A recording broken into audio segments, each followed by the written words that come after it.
আমরা এখন চায়না বর্ডারের সামনে রয়েছি। এই যে চায়না বর্ডার, ওই চায়না বর্ডার, এইখানে আমরা ঘুরছি এখন। এইখানে এসে আর বাসে এসেছিলাম। বাসটাকে এমন সুন্দর বাস না, কি বলবো। এই যে এইটা হচ্ছে টিপলে বাস চলে, কিন্তু চলছে না। আমরা তোমার চালাতে পারি না বাস। চায়না বর্ডার দেখো, লোক দেখো, চায়না লোক দেখো সব, দেখো চায়নার লোক সব, ওই যে এই চায়নার লোক সব।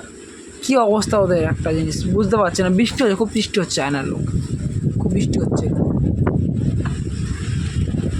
আমরা বুঝতে পারছি না এখানে চায়নার লোক না। আমরা এত মানে কি বলবো, আমাদের ভাষা তো বোঝে না এরা। এরা তামিলনাড়ু হিন্দি ফোন দিল, বোঝে না, কেউ বোঝে না এখানে কথা, কেউ বোঝে না কথা এগুলো।